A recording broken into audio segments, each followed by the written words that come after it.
Good afternoon. My name is Helene Moore, and I'm a clinical psychologist, and I specialize in positive psychology.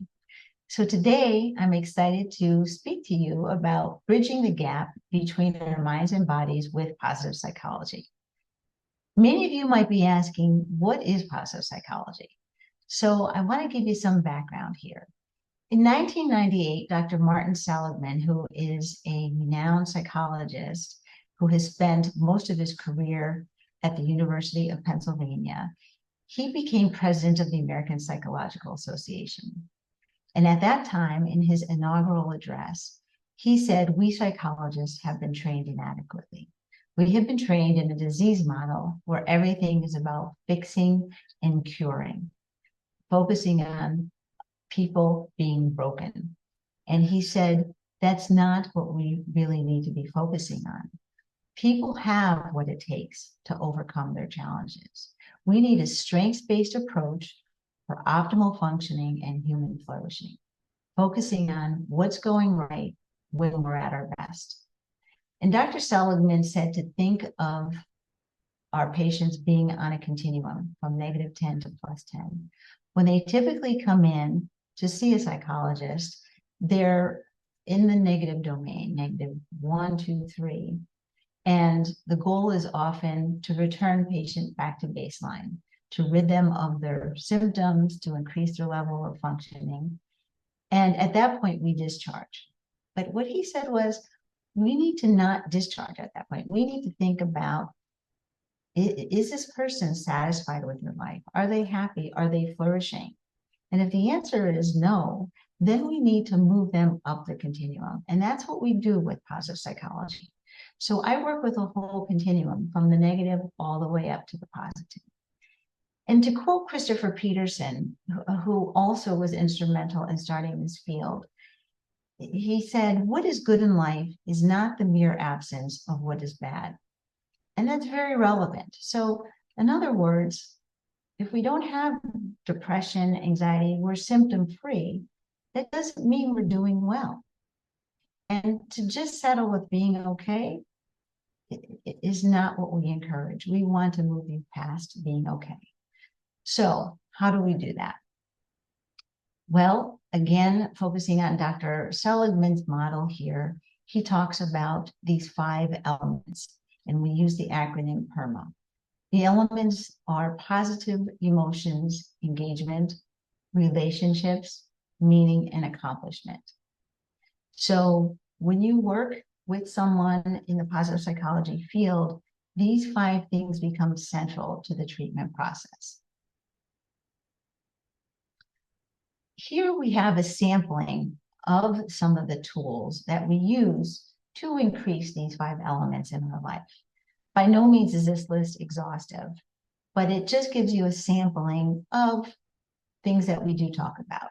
So building positive emotions, we talk about savoring and gratitude. For engagement, which also means being in the zone or having flow in your life, we talk about finding out what our character strengths are, which often lead us to our passions and our sparks. Building positive relationships through high-quality connections, active constructive responding. And again, for the interest of time, I'm sorry, I'm not going to go into depth on these things, but never hesitate to reach out to me at Northwestern and be happy to share more. For meaning, we talk about positive service, which is another fancy name for volunteering. And then last is accomplishment, where we talk about best life scenarios. And I have my patients create a bucket list and then figure out when is a good time to do some of these things on that bucket list, so that in the end, they feel that they are striving for a life well lived, a life that they're happy with, a life that they're not just okay with. Today, however, given the limited time, I really wanted to give you something to take away, one thing to resonate, one thing to have you think about and integrate into your life. So I'm focusing on R, which is the relationship element of the PERMA model. Other people matter. Time spent cultivating positive relationships throughout the lifespan, both in and out of the home, is time well spent. For relationships are one of the most important sources of meaning, life satisfaction, happiness, and well-being across all ages and all cultures. But here's the problem. Loneliness has become an epidemic. The surge in general in May of this year, 2023, issued an advisory about this epidemic of loneliness and isolation. Loneliness is as deadly as smoking 15 cigarettes a day, more lethal than consuming 6 alcoholic drinks per day, more dangerous than obesity and inactivity, and it is linked to stroke, heart disease, dementia, inflammation, suicide. Loneliness breaks the heart, literally and figuratively. High-quality connections and positive relationships are central to our well-being. They reduce the risk of death, helping us live longer by strengthening our immune systems, lowering blood pressure, reducing stress levels, and building protective factors that make us less susceptible to depression and self-destructive behaviors. Just to cite a research study from 1979, it was something that I came across in my graduate studies and I never forgot. This study focused on the importance of connections, and it was connections within the family, with friends, church, social gatherings. And at the end of the day, people who felt a sense of connection were 2 to 3 times more likely to live 9 years longer than those who did not feel a sense of connection. So this really highlights the importance of relationships in our life and feeling a sense of connection. How do we combat this? So what do we do about this problem? Well, number one on my list is put away technology and have face-to-face conversations. Social platforms are actually creating more isolation or sense of isolation than we would even imagine. They also create a sense of, someone's doing better than I am, and you start comparing, and that adds to more isolation and starts a negative spiral. I recently heard that the average person spends 24 hours a week on their devices. That's a full day that we spend away from others and staring at our screens. Now, it's unrealistic to think we're going to just put away our technology forever, but let's strive for more moderation. And the time that we gain, let's connect with our family and friends. Let's plan meals together, have gatherings, attend gatherings, get out in nature or exercise, call a neighbor, go for a walk, volunteer, join a class or a club, create rituals with family and friends, attend a place of worship, give the gift of time. What does that mean? It means that the most valuable resource you might have is your time, and giving it to someone who is lonely and isolated. It might go such a long way. And that means calling somebody up, picking something up at the market for a friend, buying flowers for an elderly neighbor and popping in. Little things. They don't have to be big things. And last on my list here is personalize our world. And what I mean by that is to have what I call mini connections. We walk by the same people all the time, whether it be your doorman or your barista, on your way to work, getting your morning coffee, to your mailman. Do you know their name? Do you know anything about them? Well, I encourage you to try to have that mini connection, to see, that it's not just a person, it's a person with a story, it's a person with feelings, and a person who has a lot to give. I do want to say that being kind, expressing gratitude definitely gives us bursts of positivity and happiness. And these little bursts in the long run really do add up and contribute to our life satisfaction and well-being.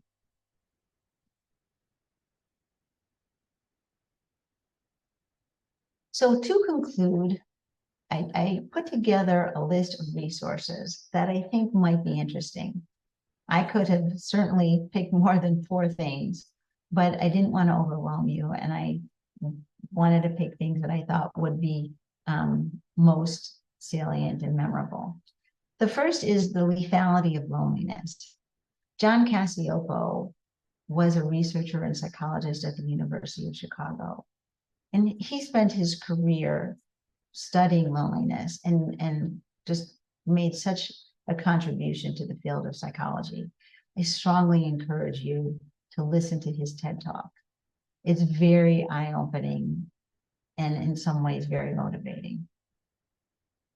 The second resource I have here is Live to 100, The Secrets of the Blue Zones. And I don't know if you're familiar with the blue zones, but they are pockets in the world where people tend to live to at least 100.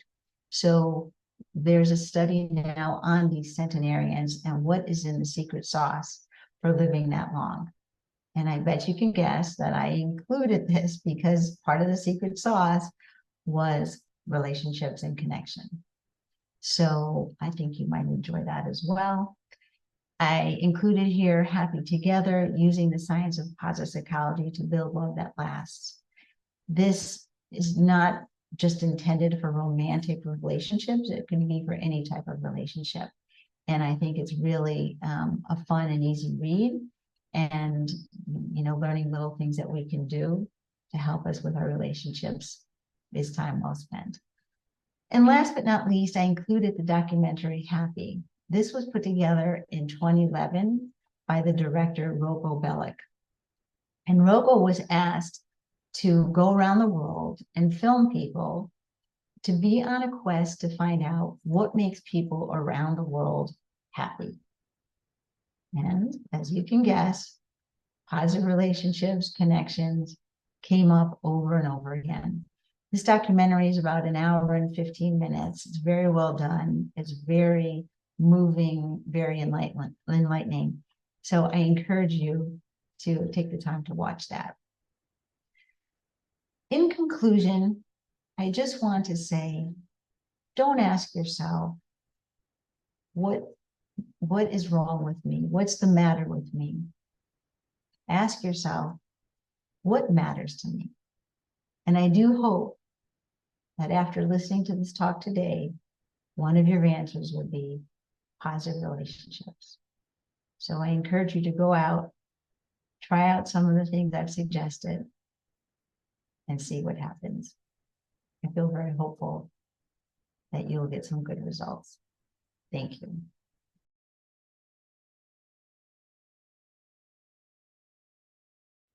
Hello, I'm Debra Bell. I'm an integrative medicine physician presenting here from Seattle. I work at the Osher Center for Integrative Health at the University of Washington. And today I'll be talking about sexual health, aging, and longevity. So here we go.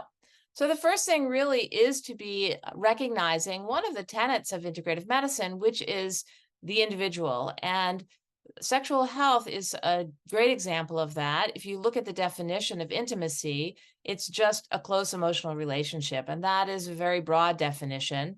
And so what we consider to be a sexual interaction and what gives us sexual pleasure is very individualized. And so it's really important that we maintain an awareness about what our individual needs are and not some kind of standard that doesn't apply to us. I want to mention the use of the word libido. Most of the time people mean that when they use that term, they mean interest in sex, but sometimes it is with reference to sexual response or sexual function. So I'll try and be somewhat specific about that throughout here so that we know the difference. So this is an integrative medicine conference, and as many of you know, we have a slightly broader toolbox or palette of paint than in conventional medicine. And so I'm reaching into my toolbox and pulling out these components to apply to talk about sexual health. So nutrition and lifestyle, mind-body techniques, some herbs. Bioidentical hormones are a medication. For most of them, we require a prescription, but I have them separate because sometimes the way we use them in integrative medicine is different than what might be used in conventional medicine. And I will mention medication, but not specific ones. That's out of the scope of this brief presentation. So the first aspect, again, is noticing what our cues are that we want to have sex. So is our desire actually diminished, or is it that we don't notice the cues? And so it is true that there are some things that change as we age, but some of the things that change don't have anything to do with our hormones. It has to do with what's changed in our life. We do have some physiologic changes so that that message of our body just saying, I want to have sex might be much more dulled. And so we have to look for these other cues. And for some people, we're so busy or so tired that what we need to do is actually set aside time and be intentional about this is a time for me to engage in a sexual encounter because we're too busy to notice the cues.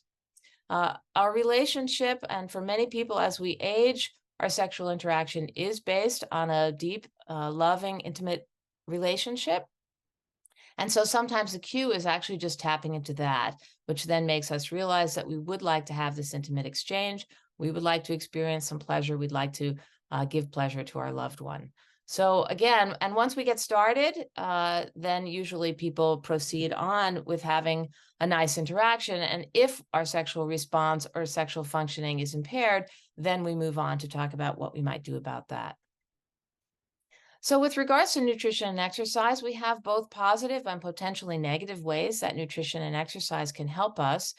Nutrition and exercise can help to support our hormones and hormone balance, can help to support energy and weight management. And not that weight interferes with our ability to have sex, but for some people as we age, and particularly in menopause, we might have some sudden weight changes that might change our body image or change our physical capabilities. So we want to keep that in mind as well.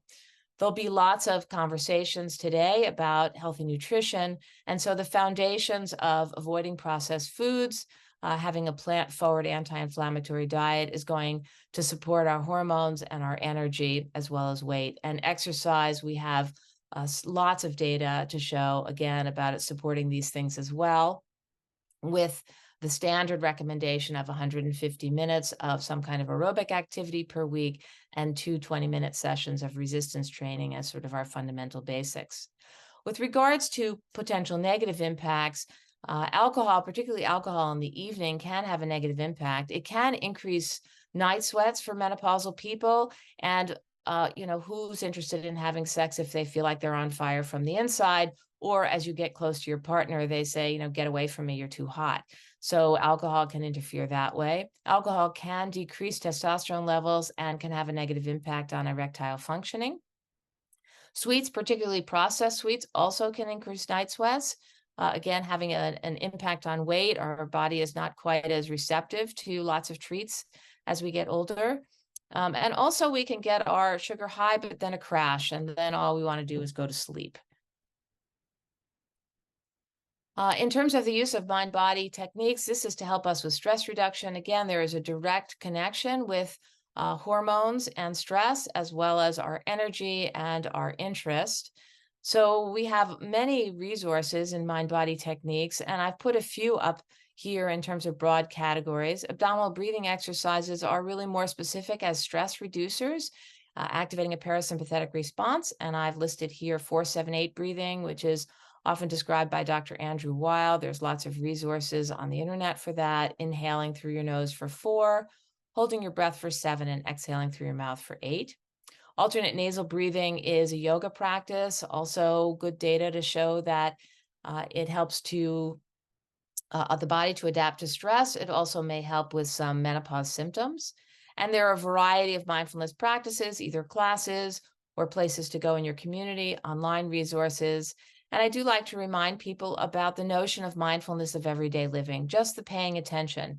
Paying attention, again, as I talked about what are our cues, but also paying attention to a beautiful smile, a beautiful sunset, how our body is feeling when we're exercising, rather than listening to a podcast while we exercise. Mentioning vaginal dryness, because this is one aspect of things that can interfere with our sexual response and sexual functioning, also can interfere with interest, because who wants to have sex if it's painful? And recognize that vaginal dryness is extremely common. We see it in over half of postmenopausal people, and we also will see it in people who have had some kind of vaginal construction or reconstruction. People who have been treated for breast cancer also tend to have a high incidence of vaginal dryness. And in general, in menopause, as the estrogen levels become menopausal, the vaginal tissues can become thin and dry and lose their elasticity. So providing estrogen to the vaginal tissues is sort of the gold standard, and I will talk about hormones in a future slides, but there are some steps one can take beforehand, and a lot of times that's adequate. Almost everybody who has any kind of dryness will need to continue to use a lubricant, and my recommendation is to use a water-based lubricant. Oil-based lubricants or lubricants that have lots of herbs in them can be irritating, or one of the partners can have allergies from that. For those who only have mild dryness or prefer to try something before vaginal estrogen, vitamin E does help with some of the changes of menopause, vaginal changes, as well as with dryness. And there are vaginal suppositories that are available to be purchased over the counter. One can also take vitamin E capsules. I recommend what would be called a mixed tocopherol vitamin E, not just D-alpha tocopherol, and this can help with dryness as well as with interest. Some people do choose to use coconut oil, and they use that not as a lubricant, but actually as a treatment for dryness, where they insert it once every few days. And just, again, be cautious that it doesn't cause irritation. It does have some nice antimicrobial properties, but it also can change the microbiome of the vagina.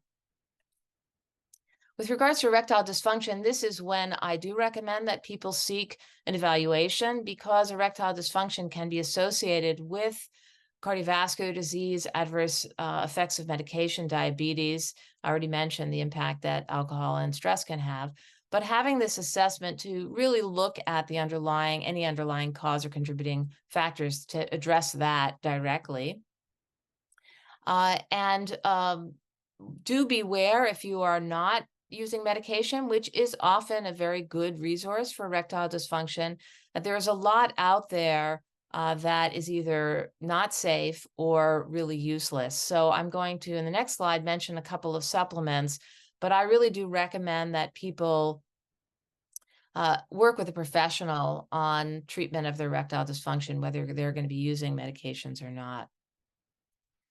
So this slide has 4 different supplements, and I will mention that herbs are often used together, particularly for treatment of libido or sexual functioning. The herbs often work together in a way we call synergistically, so they help each other with their response. And you can see here that Damiana helps with vaginal dryness, as does Tribulus. They all have some improvement in desire or arousal, and fenugreek can help with erectile functioning.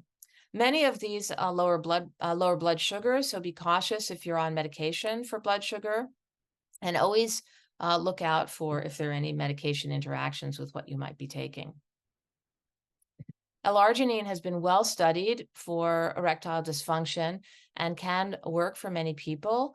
Do be cautious, not even if you are on medication for blood pressure, but it can lower blood pressure in general. We also use it for some cardiac things. So be dose dependent, that you don't have lightheadedness.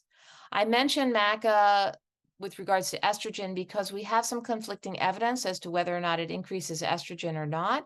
So I raise caution for using it if a person has some kind of hormone-dominant condition or cancer.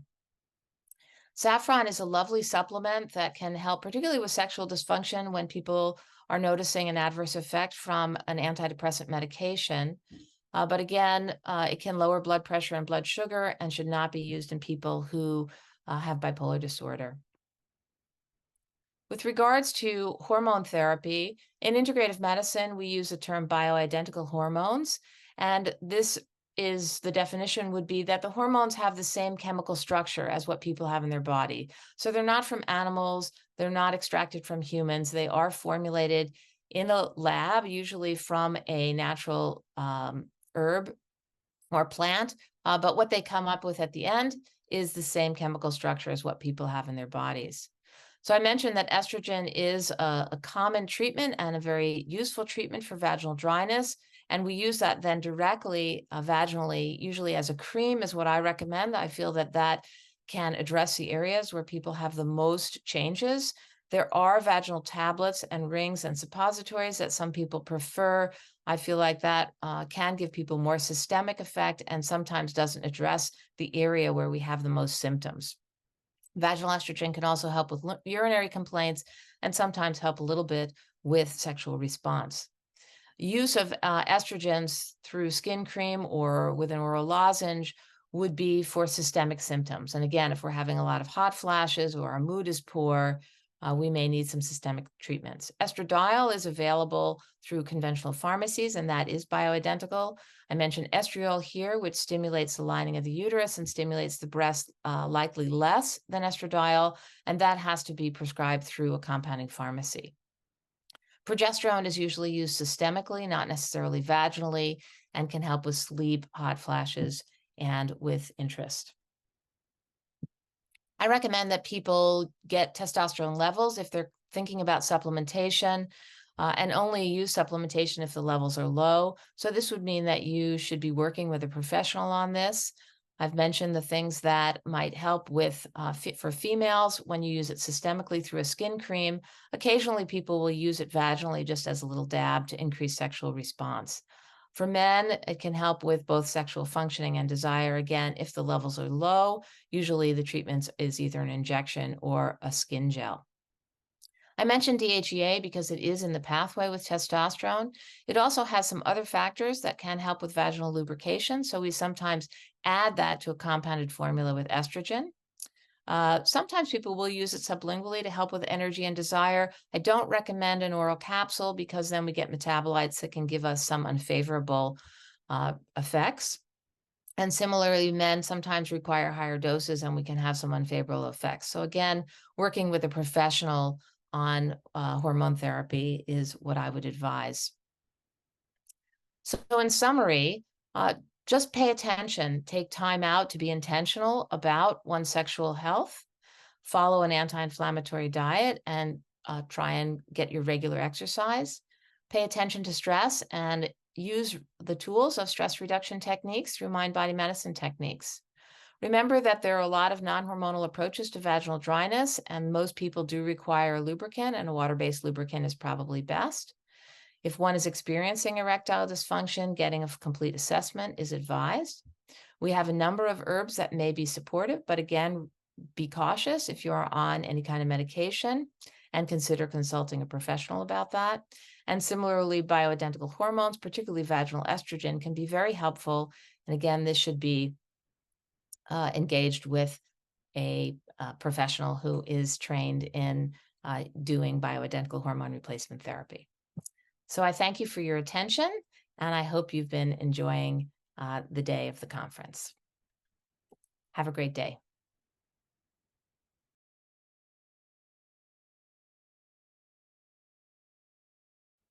Hi, my name is Jackie Eaton.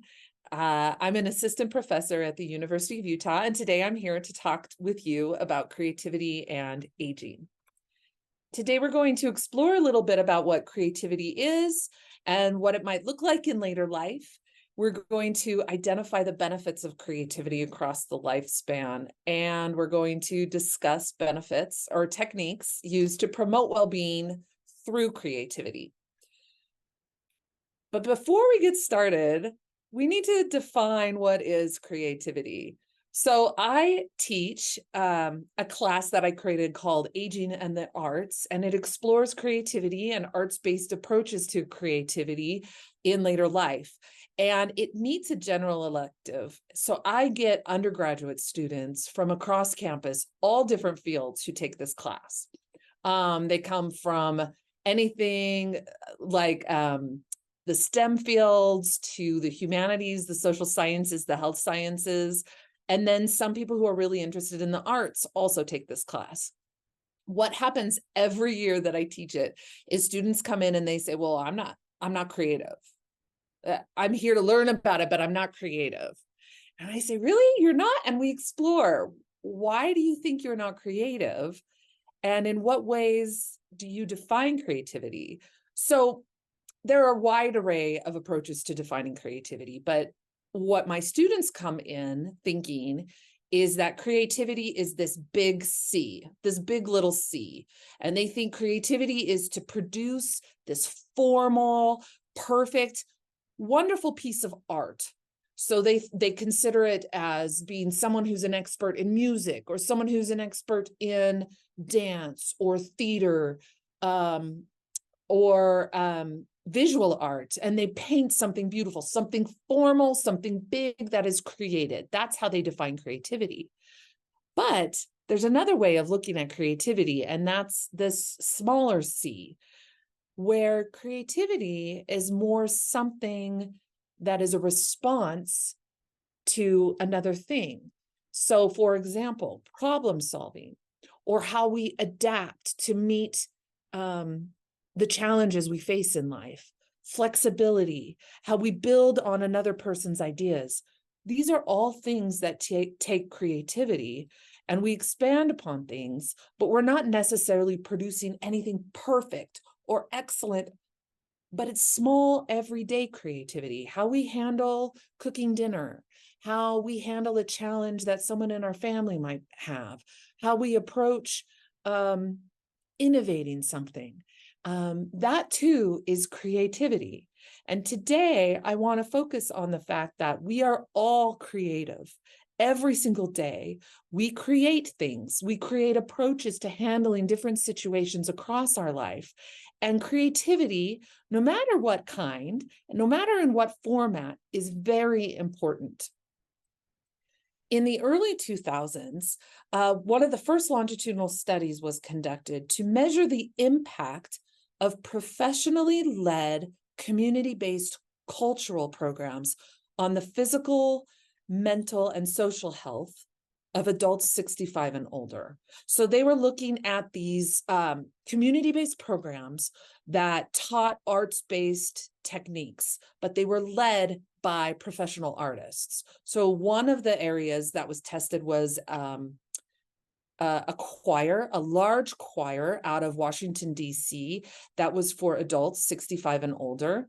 Another one was a visual arts program for older adults that was out of California. And the third one was a cultural arts program that was intergenerational. So for the young and the old, out of New York. And they compared the data across all three settings over multiple months to look at what were the outcomes from participating in these programs.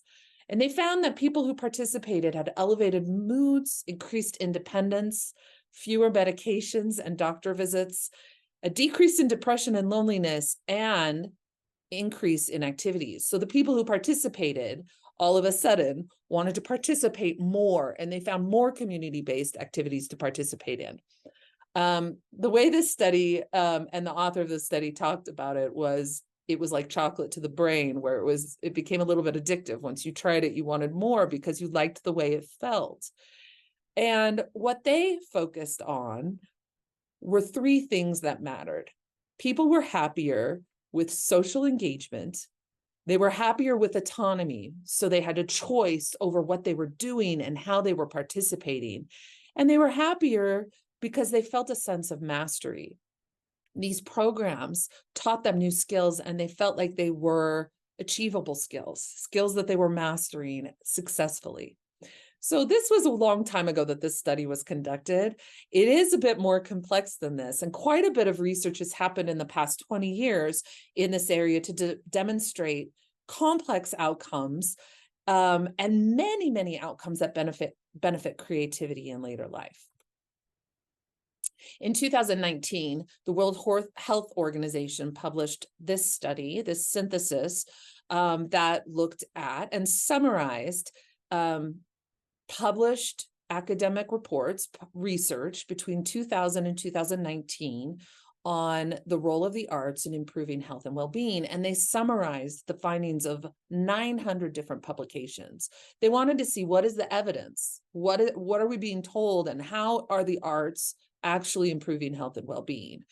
Well, the impacts were both mental and physical, and there were two main themes. And this is how they arranged their findings and the themes. So the first column, that's green, is prevention and promotion. So the benefits of arts participation on prevention and promotion. And the second column is management and treatment, the benefits of management and treatment of illnesses. So, and then each bubble has a different area. So like child development, caregiving, health promoting behaviors, or end-of-life care, mental illness. They found benefits in each of these areas. And they found that involvement in the arts and in creativity can really help to prevent and promote well-being and manage illness in a way that really benefits the individual. Now, these looked at articles across the lifespan, and some of the benefits they found are listed here. Now, there's been a few additional research projects since 2019 that have also supported these findings. So a reduced risk of depression, building community, seeing elevated reports of life satisfaction and self-reported health. People who participated in these programs had increased levels of confidence, self-worth, self-esteem. It slowed cognitive decline as well as reduced the risk of frailty. So this article that I'm highlighting has a focus on the arts, and we often think, okay, creativity and arts go hand in hand, but some of these articles since really broaden the area of focus to hobbies, to other areas of creativity, and all show demonstrative benefits such as these. So I ask you, what interests you? What are you doing to participate in creativity at this point in your life? Is there something that you've never tried that you feel pulled to do or that you're passionate about? It could be something like woodworking or writing, dance. Maybe you enjoy creating the flies for fly fishing. It could be some form of textiles like knitting or quilting or developing recipes. What types of arts and hobbies are you called to do? I want to give you some examples of individuals who have excelled at creativity in later life, and show you some of the interesting details from their stories. I'm going to focus on visual art because we have quite a bit of examples from the visual art world. So first, I'm going to talk to you a little bit about continuity across the lifespan. So these are people who started when they were younger, participating in painting and creating art, and continued through later life. The first is Carmen Herrera. She's a Cuban-born artist who uses abstract geometric shapes. She painted throughout her life, but she did not really sell much in terms of her paintings. She did not gain any notoriety or fame until age 89, when all of a sudden someone saw her artwork and wanted to do an art show for her. And her paintings began selling like hotcakes. And she continued painting through age 106 when she died, which was in 2022. So she painted throughout her life. She found joy and passion and a pull towards it, even though she didn't see much success in a public sphere until later in life.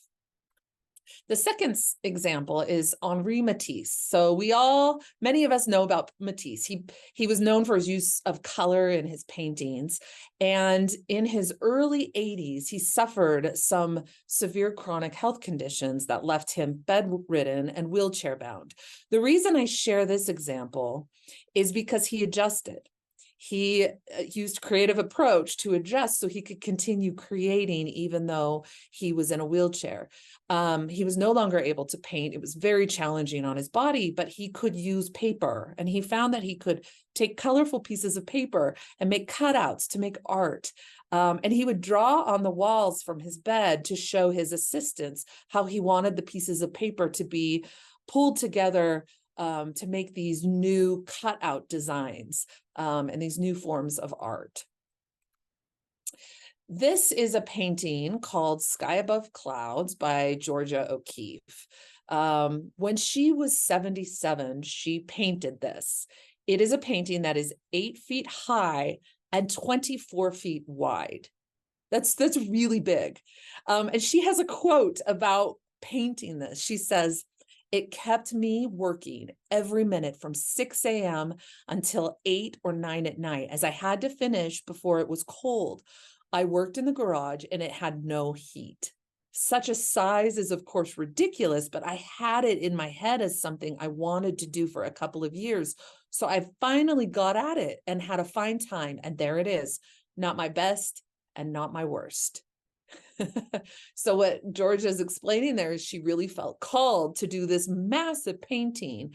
And she would paint all day long until it got cold. And in the art world, sometimes this is called flow. It's a focus. It's a mental state where you're present and you're fully immersed in the task. The distractions go away, they recede, and you just are creating. Have you ever felt that focused flow, that focus on an activity that you just can't stop doing because you feel called to it? Do you have activities or interests that call to you and put you in a place of flow? And then there are other examples of individuals who didn't start a certain type of creativity until later in life. This is Anna Mary Robertson Moses, otherwise known as Grandma Moses. She began painting after her children were fully grown, but it was not a serious commitment. She dabbled. And at age 67, when her husband died, she started doing embroidery and was recognized for her talent. However, over time, arthritis made it really difficult for her to continue. So at 78, she pivoted into painting, seriously painting, and produced multiple works, had many art exhibits honoring her work, and her career continued until age 101. So that was 23 years of an art career that didn't start until she was age 78.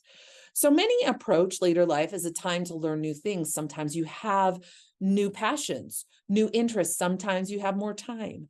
And it's an ideal time to explore different creative endeavors and see what you can learn from those. There are many community-based programs that promote learning new creative approaches or creative endeavors. Effective programs will target these areas. They want to encourage you to enhance mastery. So you're learning something new and seeing achievement. You're having opportunities to engage with others socially. It transforms communities and it motivates participants to act. They want to come back. They want to be more involved. It invites diverse perspectives. It invites empathy and healing, and it allows individuals to explore new actions, roles, relationships. Effective programs also question assumptions about how knowledge is created and how we participate in creativity and creative endeavors. So I have a slide here that just provides some examples of some creative aging programs. There are some professionally run ones in the communities. You can find them through Osher Lifelong Learning, which does a great job of providing classes and opportunities to learn. But there's also local opportunities through senior centers and museums. Sometimes you can look at the websites of your local professional dance, theater, or music organizations and see if they have creative aging programs sponsored there. Sometimes creativity can be used to facilitate other areas of your life. So for example, are you providing care for a family member? There are ways and different opportunities to promote creativity through caregiving. So I've included some of these here. There's a dance for Parkinson's disease. There's Alzheimer's Poetry Project. There's the Creative Caregiving Guide. But these are just a place to start to explore different areas of creativity. And I hope you do. I hope you explore new interests and passions and test them out until you find something that provides you flow. I share some of the references that I used for this presentation. And I just want to thank you for this opportunity to share a passion of mine, which is creativity and aging. Thank you.